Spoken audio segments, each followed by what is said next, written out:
Para algunos lectores, el libro de Josué suele asociarse con la guerra, la destrucción y la muerte.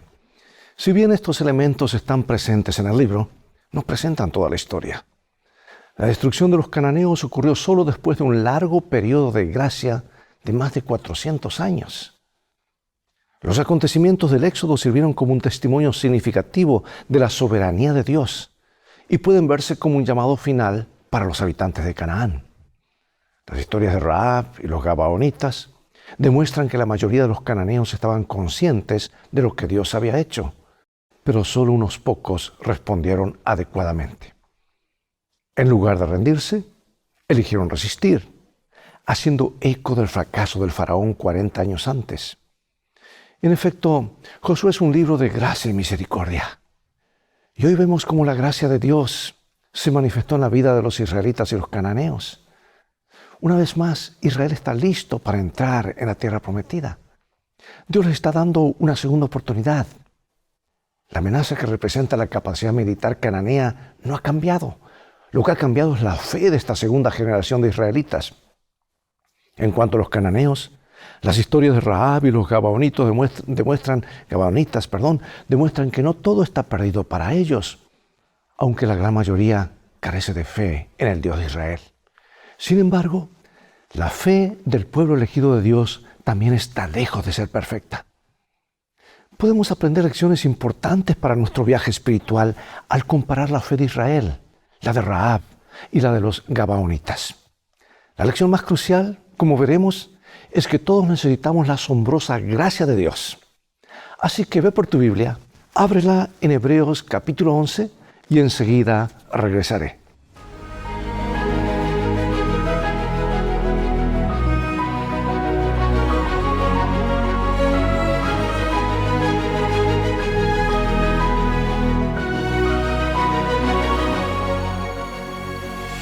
Dice Hebreos 11:31 lo siguiente: por la fe Rahab la ramera no pereció juntamente con los desobedientes, habiendo recibido a los espías en paz. ¿Por qué lo hice otra vez? Quizás todos hayamos dicho eso en más de una ocasión, ¿verdad? Ya que la historia no es lo único que se repite. Los humanos también volvemos a cometer los mismos errores. Israel tenía ante sí una segunda oportunidad para entrar en la tierra prometida. Y Josué tomó muy en serio su misión. El primer paso era tener una idea clara de aquello a lo que se enfrentaban. Y para ello envió a 2 espías para que le trajeran información valiosa acerca del territorio a conquistar. Su sistema de defensa, su preparación militar, sus reservas de agua y la actitud de la población ante una fuerza invasora. Y podría pensarse que la promesa de Dios de entregar la tierra a los israelitas no requería ningún esfuerzo de parte de ellos. Sin embargo, la seguridad del apoyo divino no anulaba la responsabilidad humana. Israel estaba por segunda vez en la frontera de Canaán. Las expectativas eran elevadas, pero la última vez que Israel estuvo en la frontera y tuvo ante sí la misma tarea, esta resultó un fracaso abismal. Así que, hermanos y amigos, hoy exploraremos 2 de los relatos más fascinantes del libro de Josué y descubriremos su relación para nuestra fe, su relevancia para nosotros hoy. La gracia de Dios tiene infinitas posibilidades para sorprendernos. Ahora, ¿por qué Josué comenzó la misión de conquistar la tierra prometida enviando espías? Veamos en Josué, en Números 13 y en Números 14, y nos dice así: también vimos allí gigantes, hijos de Anac, raza de gigantes, y éramos nosotros a nuestro parecer como langostas, y así les parecíamos a ellos. Y decían el uno al otro: designemos un capitán y volvámonos a Egipto. Y Josué, hijo de Num, y Caleb, hijo de Jefone, que eran de los que habían reconocido la tierra, rompieron sus vestidos y hablaron a toda la congregación de los hijos de Israel, diciendo: la tierra por donde pasamos para reconocerla es tierra en gran manera buena. Si Jehová se agradare de nosotros, Él nos llevará a esta tierra y nos la entregará, tierra que fluye leche y miel. Por tanto, no seáis rebeldes contra Jehová, ni temáis al pueblo de esta tierra, porque nosotros los comeremos como pan. Su amparo se ha apartado de ellos, y con nosotros está Jehová, no los temáis. Entonces toda la multitud habló de apedrearlos. Bueno, esta es la historia. Ahora avancemos 40 años. Josué, hijo de Nun, envió desde Sittim 2 espías secretamente diciéndoles: andad, reconoced la tierra y a Jericó. Y ellos fueron y entraron en la casa de una ramera que llevaba Rahab y posaron allí.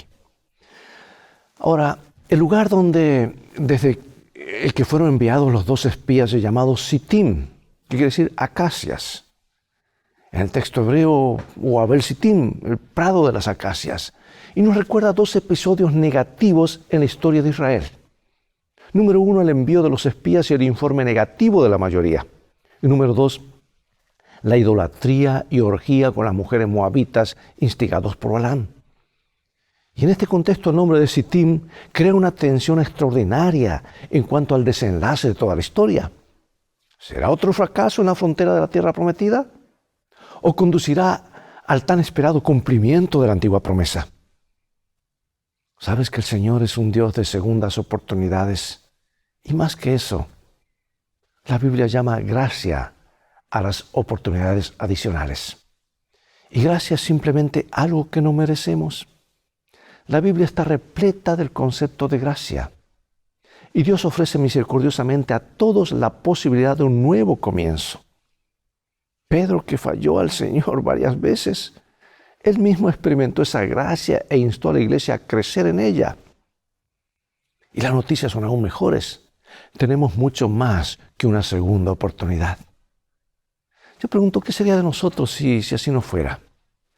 Piensa en la segunda oportunidad que Dios concedió a los israelitas de entrar en Canaán y en la gracia concedida a Pedro después de que le negó a su Señor.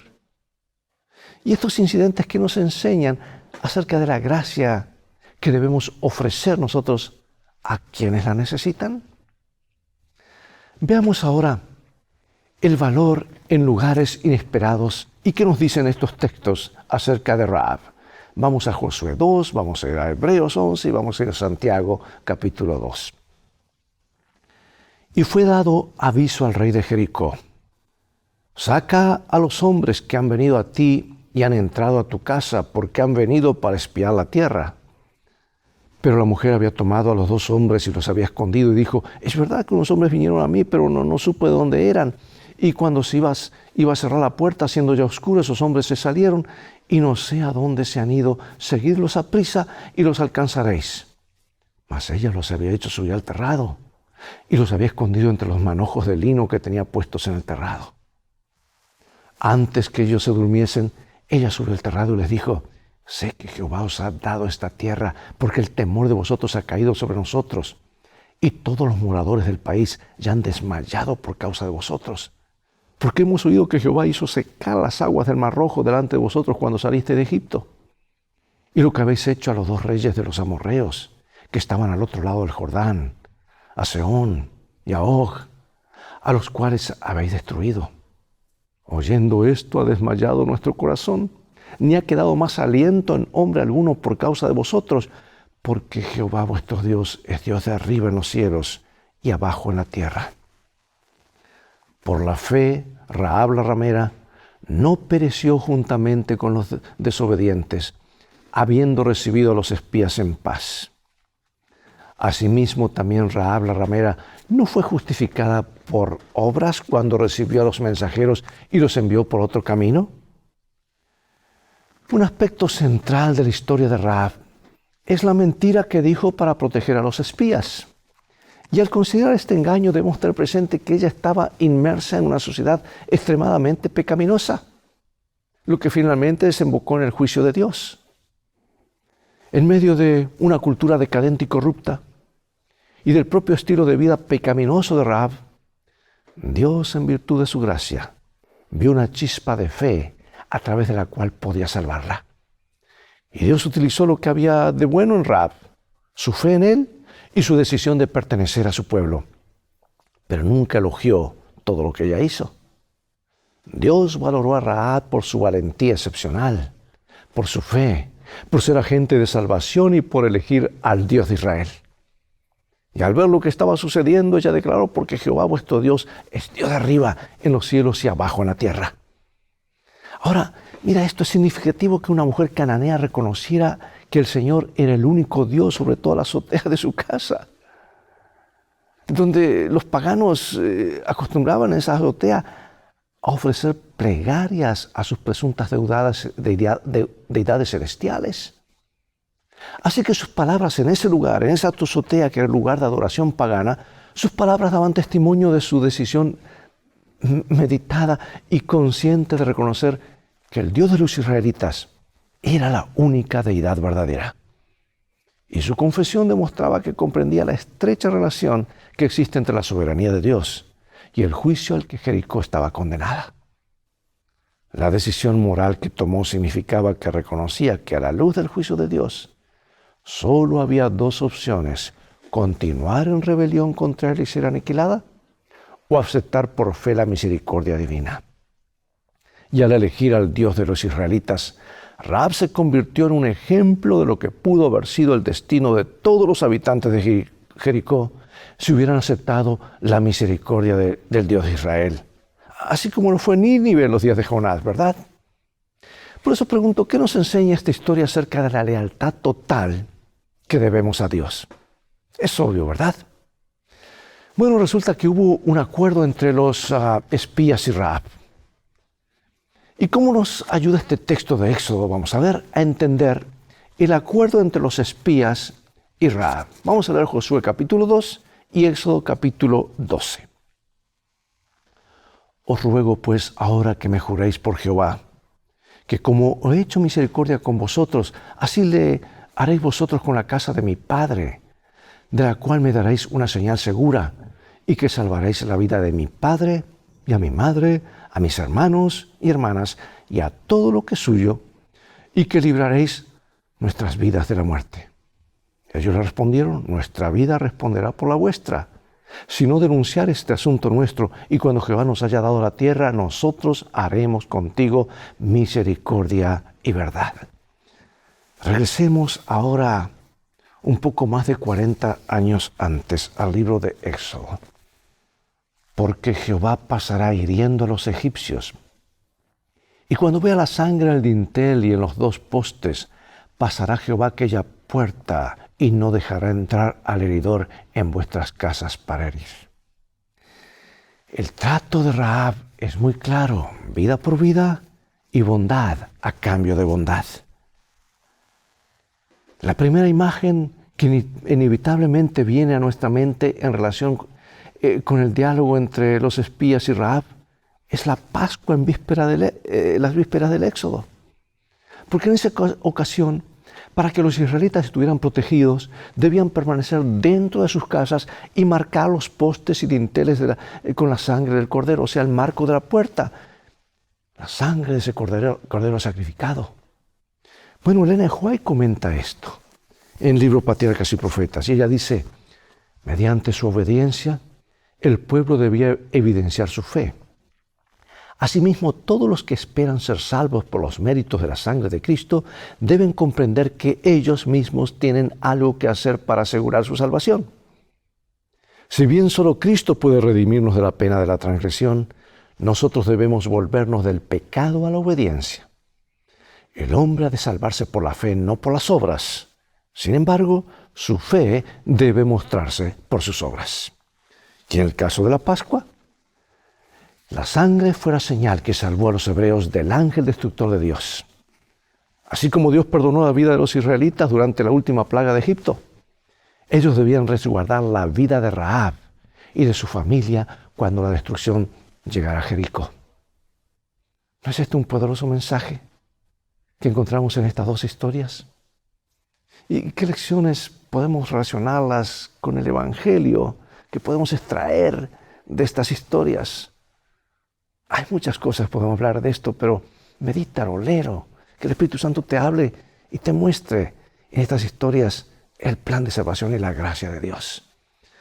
Y ahora el capítulo 9 de Josué comienza relatando la decisión de 5 reyes cananeos de pequeñas ciudades-estado de crear una coalición contra los israelitas. A diferencia de ellos, los habitantes de Gabaón decidieron hacer una alianza con Israel, con el fin de engañar a los israelitas para que concertaran un pacto con ellos. Resulta que los gabaonitas, muy hábiles, recurrieron al ardid de presentarse como embajadores de un país lejano.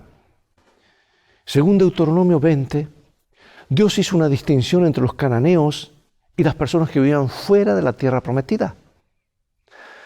El discurso de los gabaonitas es sorprendentemente similar al de Rahab. Ambos reconocen el poder del Dios de Israel y que el éxito de éste no es simplemente una hazaña humana. A diferencia de otros cananeos, no se rebelan contra el plan divino de conceder la tierra a los israelitas y admiten que el Señor mismo está expulsando estas naciones ante Israel. Las noticias de la liberación de Egipto, la victoria sobre Sehón y Og, impulsaron tanto a Rahab como a los gabaonitas a procurar un pacto o alianza con los israelitas. Sin embargo, en lugar de reconocer plenamente su disposición a someterse al Dios de Israel, como lo hizo Rahab, los gabaonitas recurren a un subterfugio. La ley de Moisés establecía disposiciones para conocer la voluntad de Dios en casos como este. Y Josué debía haber preguntado al Señor cuál era su voluntad y haber evitado así el engaño de los gabaonitas. Porque el deber fundamental de un líder teocrático y de cualquier líder cristiano es hacer la voluntad de Dios. Si Dios lo ha dicho, ya no discutas más, allí está. Sigue su consejo. Y al descuidarla, los israelitas se vieron obligados a violar las condiciones fundamentales de la conquista de la tierra o a romper un juramento hecho en el nombre del Señor, lo cual lo convertía en algo obligatorio. Yo pregunto, ¿cuántas veces te has encontrado luchando entre lo que parecen ser dos valores bíblicos opuestos? Ahora, ¿cómo combinó la solución de Josué la justicia con la gracia? Veamos en Josué capítulo 9. Dice: dijeron pues de ellos los príncipes, dejadlos vivir, y fueron constituidos leñadores y aguadores para toda la congregación, concediéndoles la vida, según les habían prometido los príncipes. Y llamándolos, Josué les habló diciendo: ¿por qué nos habéis engañado diciendo, habitamos muy lejos de vosotros, siendo así que moráis en medio de nosotros? Ahora pues malditos sois, y no dejará de haber de entre vosotros siervos, y quien corte la leña y saque el agua para la casa de mi Dios. Y ellos respondieron a Josué y dijeron: como fue dado a entender a tus siervos que Jehová tu Dios había mandado a Moisés su siervo, que os había de dar toda la tierra, y que había de destruir a todos los moradores de la tierra delante de vosotros, por eso temimos en gran manera por nuestras vidas a causa de vosotros, e hicimos esto. Ahora pues, henos aquí en tu mano, lo que te pareciere bueno y recto hacer de nosotros, hazlo. Y él lo hizo así con ellos, pues los libró de la mano de los hijos de Israel y no los mataron. Y Josué los destinó aquel día a ser leñadores y aguadores para la congregación, para el altar de Jehová en el lugar que Jehová eligiese, lo que son hasta hoy. Aunque el pueblo de Israel hubiera querido atacar a los gabaonitas, no se le habría permitido hacerlo debido al juramento de los jefes de la congregación. Los líderes israelitas actuaron de acuerdo con el principio de que un juramento, siempre que no implique maldad o intención criminal, es vinculante u obligatorio, incluso si conduce a un perjuicio personal. Porque en el Antiguo Testamento, ser prudente antes de hacer un juramento y cumplirlo se consideran virtudes de los piadosos. Porque el juramento se hacía en el nombre del Señor, el Dios de Israel. Por eso ahora los dirigentes no podían modificarlo. Y el destino de Israel quedaba indisolublemente unido al de los gabaonitas en virtud del solemne juramento de los dirigentes de Israel. De hecho, al ser designados leñadores y aguadores para la casa de Dios, los gabaonitas se convirtieron en parte integrante de la comunidad cultica de Israel. Ahora mira la respuesta de Josué, en contraste con el veredicto de los gobernadores de Israel, que decretaba la servidumbre en beneficio de toda la congregación, transformó la maldición en una bendición potencial para los gabaonitas. Porque la historia posterior de Gabaón, los gabaonitas, atestigua los elevados privilegios religiosos de que gozaba la ciudad, así como su lealtad al pueblo de Dios. Y el voto hecho por Israel se mantuvo a través de las generaciones. De modo que cuando los israelitas regresaron del cautiverio babilónico, mira, muchos años después, los gabaonitas estaban entre quienes ayudaron a reconstruir Jerusalén. Sus acciones tendrán consecuencias eternamente positivas, pero solo por la gracia de Dios. Pregunto, ¿qué habría sucedido si los gabaonitas hubieran revelado su identidad y pedido misericordia como hizo Rahab? No lo sabemos, pero no podemos descartar la posibilidad de que incluso una consulta a la voluntad de Dios podría haber exceptuado a los gabaonitas de la destrucción. Porque el propósito último de Dios no es castigar a los pecadores, sino verlos arrepentirse y concederles su misericordia. Pero tristemente la mayoría le dará la espalda a Dios. Y el subterfugio de los gabaonitas ha de percibirse como una apelación de la misericordia de Dios a su carácter bondadoso y justo.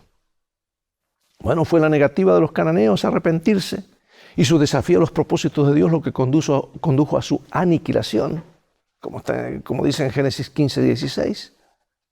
Dios honró el reconocimiento de su supremacía por parte de los gabaonitas, así como su deseo de paz en lugar de rebelión y su voluntad de abandonar la idolatría y adorar al único Dios verdadero. La gracia de Dios se ve en estas historias y se ve hoy, día a día, con nosotros y nuestras sociedades. La historia de Rahab, ahora para concluir. Esta historia de Rahab y los gabaonitas nos recuerda que los israelitas y los cananeos son más que grupos étnicos. También representan condiciones espirituales. El Israel de Dios, cualquiera que sea la etnia de cada uno, es principalmente una comunidad espiritual. Todas las personas están invitadas a ser parte de esta comunidad. Nadie estaba fuera del alcance de Dios. Y en este sentido, el llamado paulino a derribar las barreras no es una novedad, no es algo novedoso en el Nuevo Testamento. Piensa en lugares donde puedes encontrar personas que aparentemente están fuera del alcance de la gracia. Y hay muchas que nos rodean. Y hay muchas que están aún dentro de nuestro entorno. Pregunto, ¿qué podría hacer tu iglesia local y tú para alcanzar a los inalcanzables? El hecho de que Israel no haya podido discernir la verdadera identidad de los gabaonitas nos recuerda el peligro de dejarse llevar por las apariencias. Los líderes de Israel probaron el pan añejo con la boca en lugar de consultar a la boca del Señor. Eso es lo que dice la traducción literal de Josué 9:14. El error de Israel es grave porque su incapacidad de consultar a Dios socava su llamado a mediar la voluntad divina en el mundo. Intenta recordar la última vez que tal vez decidiste seguir una determinada dirección sin consultar la voluntad de Dios. Cuán fácil es seguir nuestro camino. Dios, sígueme. ¿Cuáles fueron las consecuencias de seguir tu propio camino? Mira lo que dice la profetisa del Señor. Su conversión, o sea, la de Rahab, no fue un caso aislado de la misericordia de Dios hacia los idólatras que reconocían su autoridad divina. En medio de la tierra, un pueblo numeroso, los gabaonitas, renunció a su paganismo y se unió a Israel compartiendo las bendiciones del pacto. Dios no reconoce distinción por causa de nacionalidad, raza o casta. ¿Puedo repetir esto? Dios no reconoce distinción por causa de nacionalidad, raza o casta. Él es el hacedor de toda la humanidad. Por la creación, todos los hombres pertenecen a una sola familia y todos constituyen una por la redención. Cristo vino para derribar el muro de separación, para abrir todos los departamentos de los atrios del templo con el fin de que toda alma tuviese libre acceso a Dios. Su amor es tan amplio, tan profundo y completo, que lo compenetra todo. Arrebata de la influencia satánica a los que fueron engañados por sus seducciones y los coloca al alcance del trono de Dios, al que rodea el arco iris de la promesa. En Cristo no hay judío, ni griego, ni esclavo, ni hombre libre. Oremos. Padre Celestial, gracias porque nos has llamado a ser parte de tu familia, la familia de Dios. A veces hacemos diferencias con nuestros ojos físicos, vemos las apariencias, no vemos el corazón. Y otras veces hacemos decisiones basadas en nuestra propia, ideas o preconceptos. Queremos consultarte en todo lo que hacemos, pero ayúdanos a mirar a los demás como tú los ves, como ciudadanos para el reino de los cielos. Hemos recibido tu gracia, que la podamos compartir gratuitamente a los demás. Y de esta manera, ser parte de la gran reunión de tu familia aquí en la tierra, para que junto a la familia del cielo estemos para siempre. Gracias por escucharnos y bendecirnos. En el nombre de Jesús oramos. Amén. Bien, es todo el tiempo que tenemos por hoy. Llegó el momento de despedirnos. Será hasta el próximo programa de la serie Lecciones de Vida. Invita a otros a sintonizar este canal y transfórmate así tú mismo en un canal de bendiciones. Mientras tanto, Dios te bendiga y recuerda, tú vales mucho para Jesús, pues Él te ama más de lo que puedes imaginar. Y todos vamos en un viaje, no hay duda. Las cosas van a terminar bien si hacemos de la Biblia nuestro GPS y a Jesús como nuestro guía. Maranatha.